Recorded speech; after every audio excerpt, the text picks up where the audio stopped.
Hey, how's it going? This is Sir Floofy here. Um, I was thinking about playing some Stellaris today. I did bring that up in the first video, and I feel like it'd be really cool to play with you guys. There's been some DLC recently that's been released. That's pretty cool. I haven't really had a lot of chance to try it out. I played a little bit of it, but not a whole lot. So this should be pretty fun. Some of the new DLC that they have is called this Distant Stars thing. I think it adds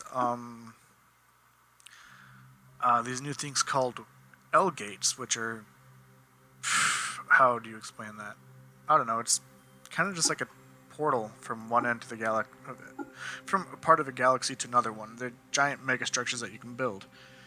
You can also find them and restore them, but on the other side of those L gates can be something really not good. So I played a game a while ago with the new DLC, and I found one and I reactivated it, and basically what was on the other side was not good. I had to scrap that game because I was dead. I couldn't do anything. There was like this nanobot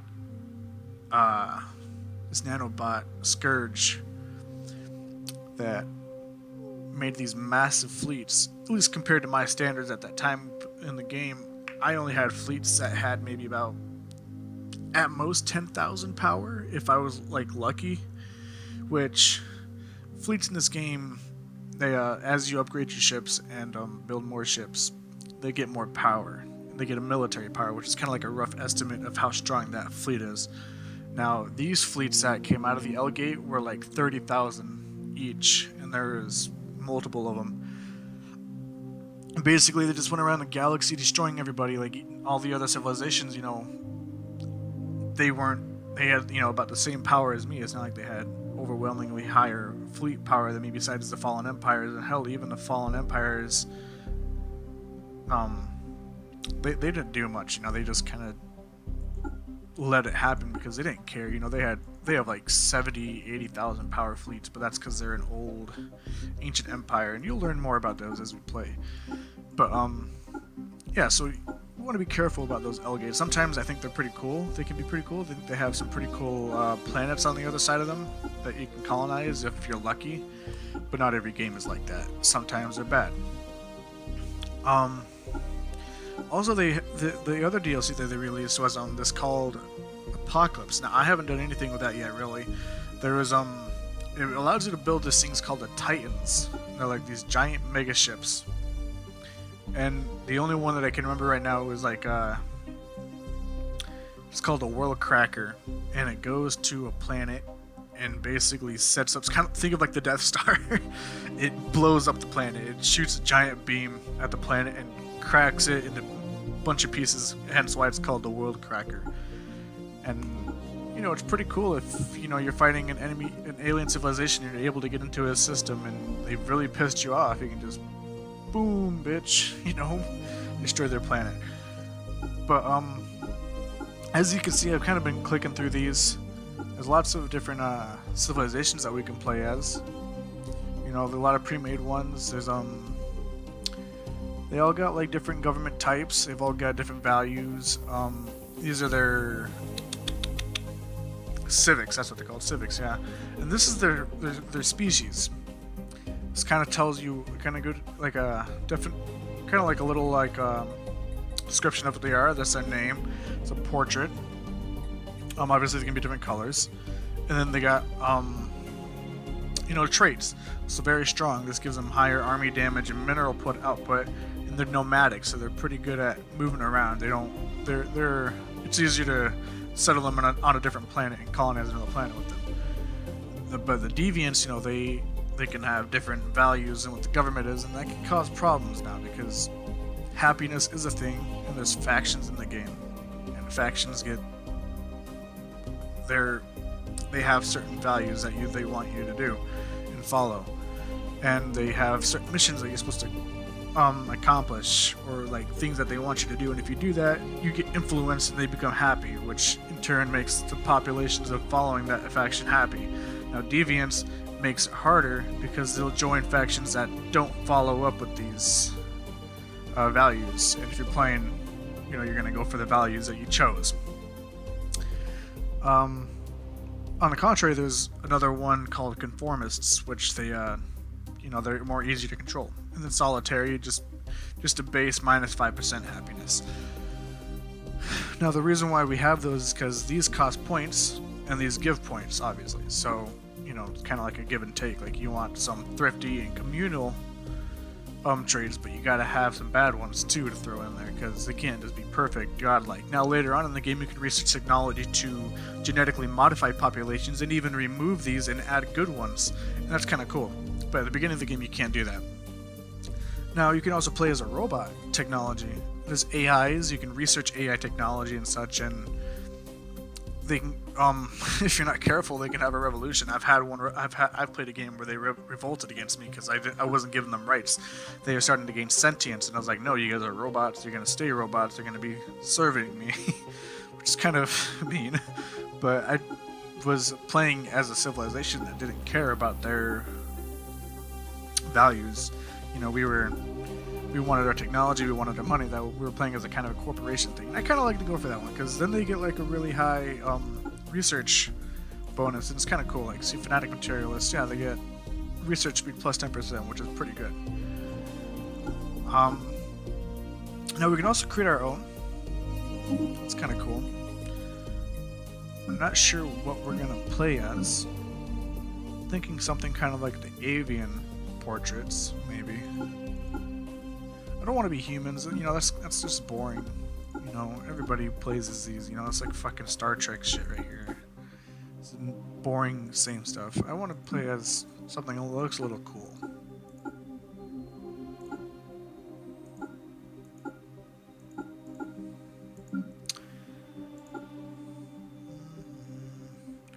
Look at these cute little foxes. Play as a bug or something. That's what they are, right?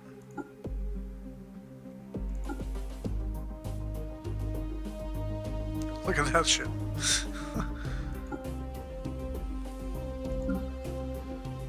Now, there are more portraits that I could buy, but I haven't, because they're like $8, and all they do is add more of these pictures. And this, I think there's one for plants, so you can get like plant species, and then there's a humanoid one, so it gives you more humans. I think those are the only two, and they're like $8 each, and it's not worth it to me to buy them. At least not yet. Maybe done in the future, but I don't, yeah. Oh my god. Some weird stuff. It's like a floating gas ball.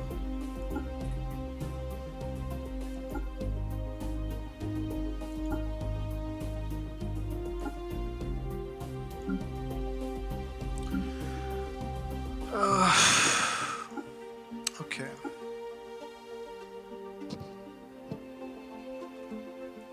Look at this, like fucking Geico. This reminds me of the Geico guy. The little gecko.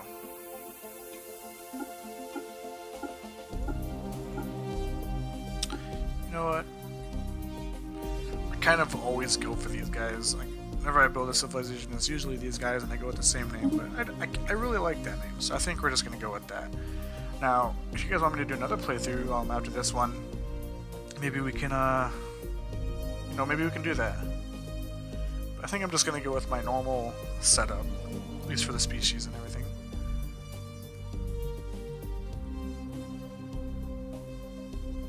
Yeah, we'll go with that. So Yapathi, that's what I call them, Yapathi. I don't know, it was like something that was randomized one time when I clicked the random button, and I've just liked it since then, so I just, I go with that one. Now we pick like a dialect kind of thing, like how all the things are going to be named and such. You got like musculoid and plantoid, reptilian, mammalian, machine.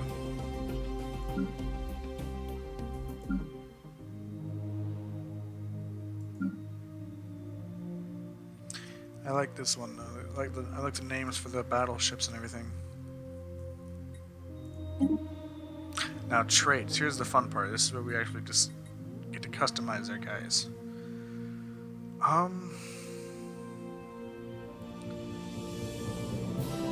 What do we want? What do we want? Not sure.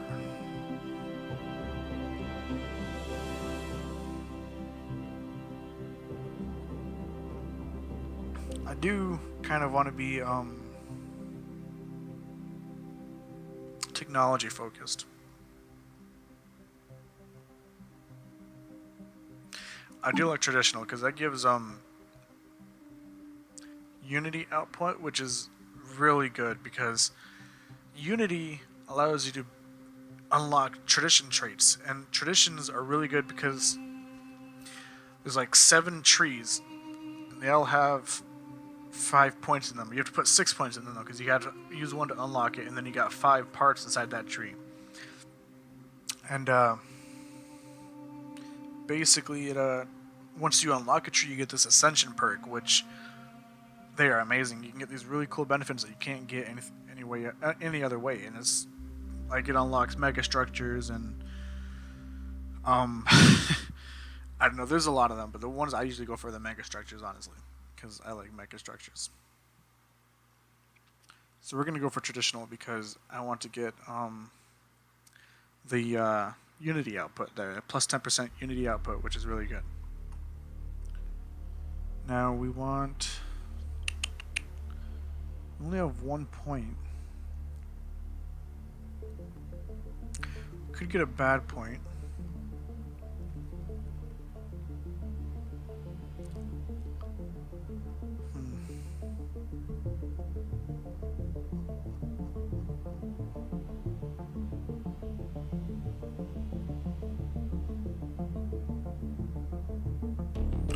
Kind of want to get them enduring, honestly. So I can do that. I still have. So we could go traditional and enduring, which gives our leader lifespan plus 20 years, or venerable. Venerable would be really nice. Gives them plus 80 years. They can live for a long time.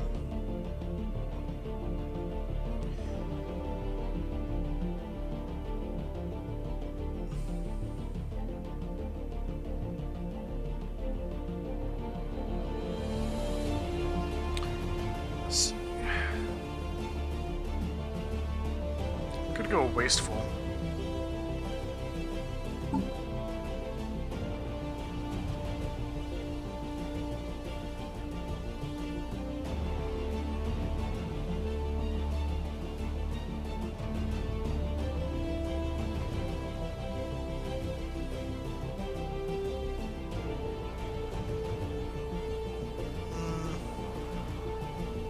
Yeah, we'll go with slow breeders. Then we'll go enduring. And we got 2 points. Could go this one. And then get strong. Still have a trait pick left open. And that would allow us room to genetically modify our species later on. Yeah, we'll do that.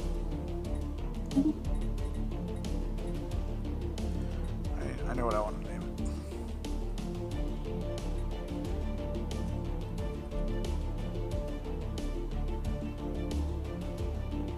Oh, I was like, wait.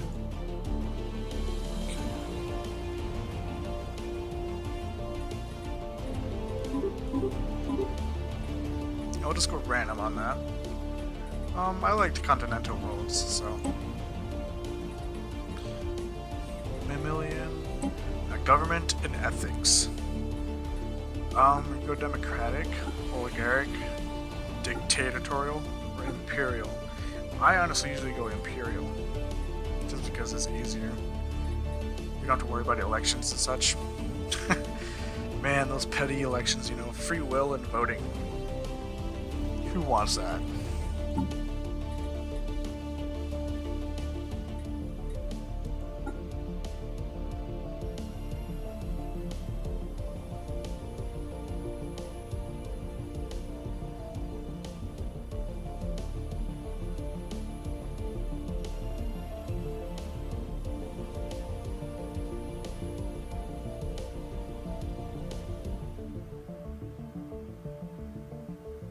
Huh, that's cool.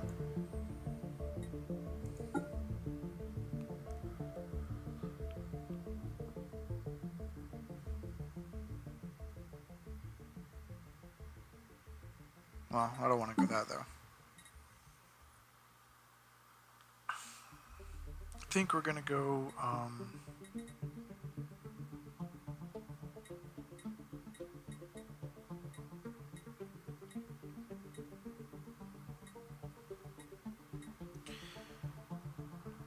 you know,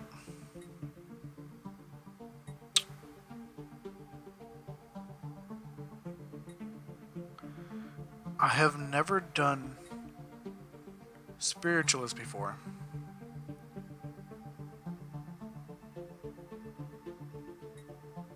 I think I want to. I think we're gonna go fanatical spiritualist.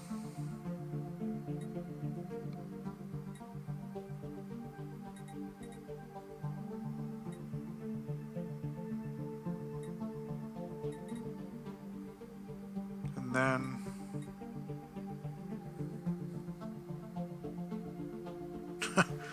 go authoritarian and slave people.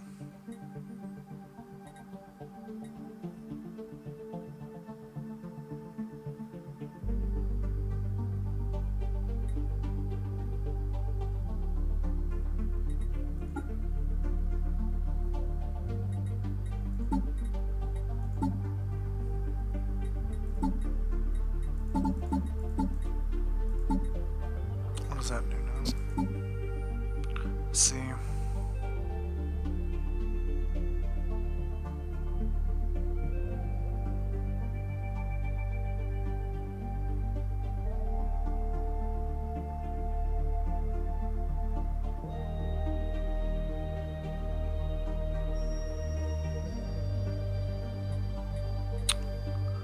I think we're gonna go militarist.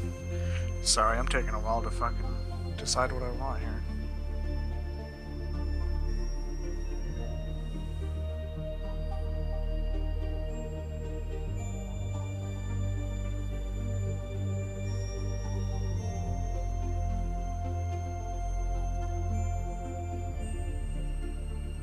Go these two.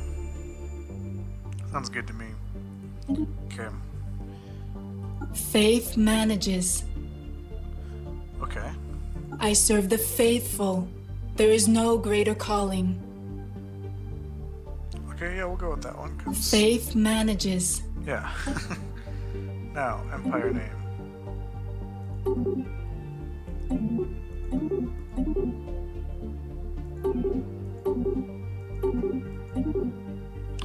Well, we went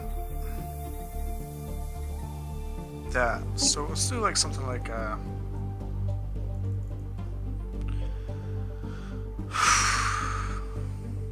Grand Yapathi Ascension. Yeah, because they're like ascending to the next to the spiritual realm, you know.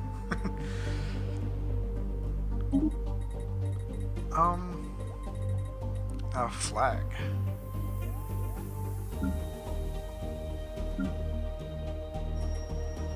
Ooh.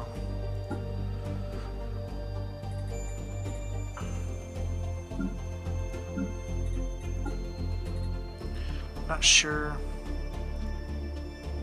what we should get. Zoological.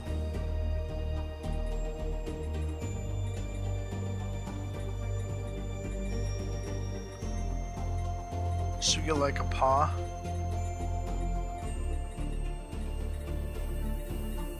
I kind of like that. Yeah, maybe.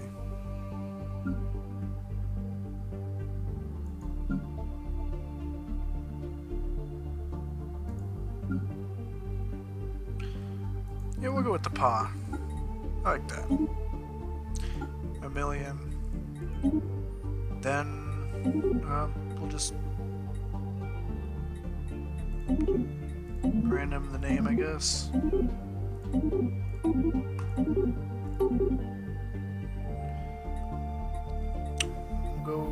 Let's go room. So like religious text right there.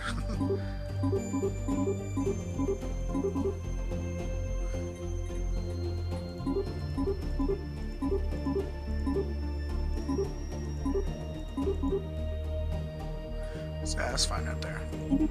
Alrighty. It's like a traditional, enduring, strong, and slow breeders. Mining guild gives us plus 10% mineral production. Nationalistic zeal, which is good for wars, because we're going to be a militarist faction, and we're also going to be fanatically spiritualist. And we'll save that. Click done. Now, I think we're going to go with a huge system. I want this to be a big world. I don't want a whole bunch of other civilizations. Maybe 7 to 14, random.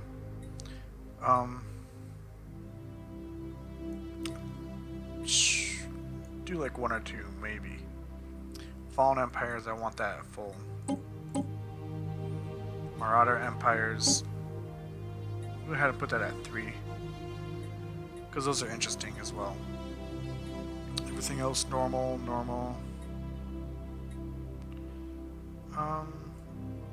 We'll put that a little later.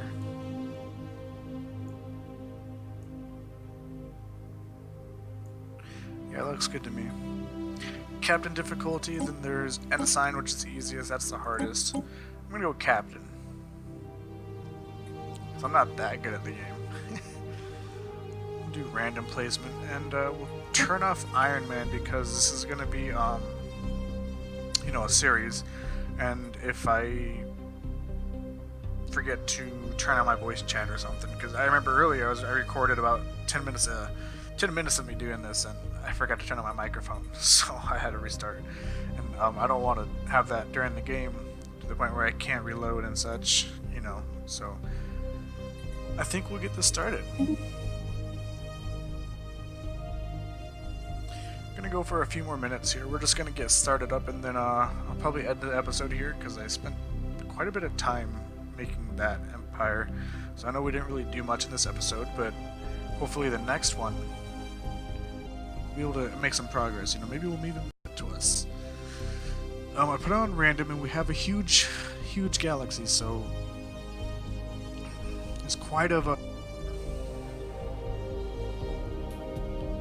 bit of a space for us to, you know, explore. So here we are. This is our system. These are the hyperlane paths that we know of. See, in this game there's hyper drives and everything. That's how we travel. But look at all of these stars. We have no idea what is out there. Who's out there? Are they friendly? I don't know. Maybe. Well, I do know one thing though. They need to accept the truth of Grand Empress Lifres Kurpadam. And if they don't, well, I guess we'll have to kill them. Force our religion upon them. It's like the Christianity all over again. So we'll just send our science ship out here to kind of survey these systems, kind of get a feel for what's around us, kind of see if anybody is nearby, see if we can find anything interesting or cool. It's not showing up because it already has the max amount of orders, but science ship will do these after that. It just doesn't show after a certain amount of these. And select some technologies. So we got these right here. I think we're going to go with the administrative AI because we want some research speed. Now this is what I was talking about with the genetic modification. Yep, it will unlock the path to more of that. And I don't really like either of these, so we're going to go with that one.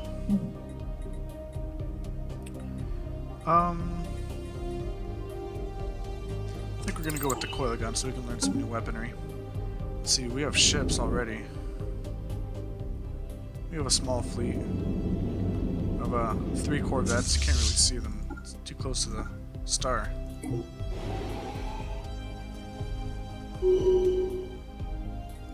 So we have a new heir.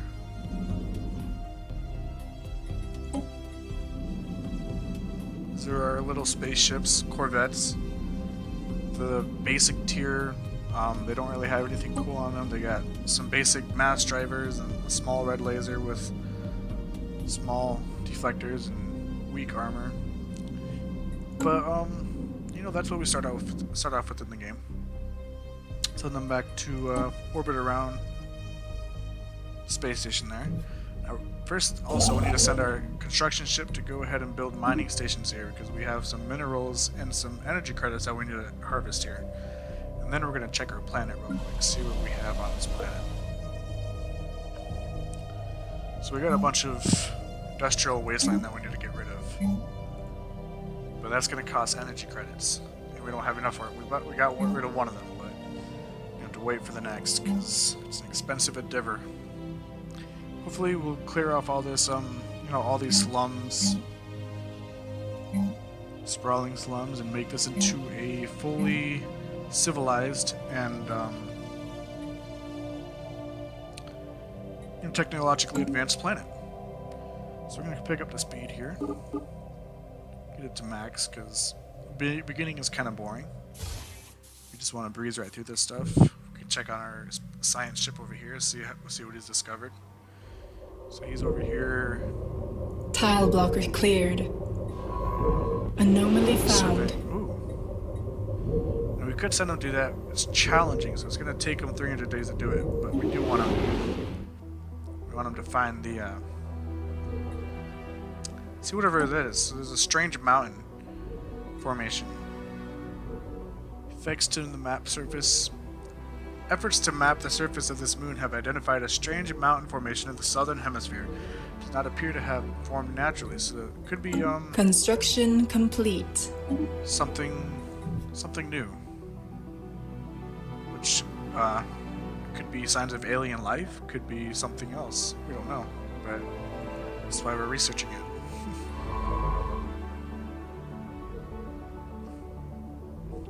Alright, but yeah, I think I'm gonna end the episode here. You know, we just it's kind of a little beginner intro to the series. Let me know if you guys enjoyed this, and let's see about making more episodes for you guys. Alright. Well, let's read this real quick.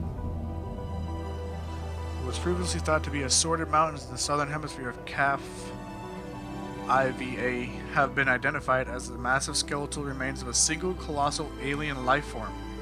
The bones have been dated as 3.4 billion years old, but our scientists have ruled out that this planet could have supported life on that scale at any point in the moon's history. Science Officer Codralis Hartond, I don't know, has prepared a special research project to delve further into this mystery. Okay, Situation log updated. Is that we found a giant skeleton, which, you know, I just read that, and now we have the situation log where we can research this and learn more about it. Maybe he can try and do some more investigation into it. So we're gonna send him to do that real quick, and yeah, but we'll continue that in the next episode. Take care. Love you all. Praise Odin.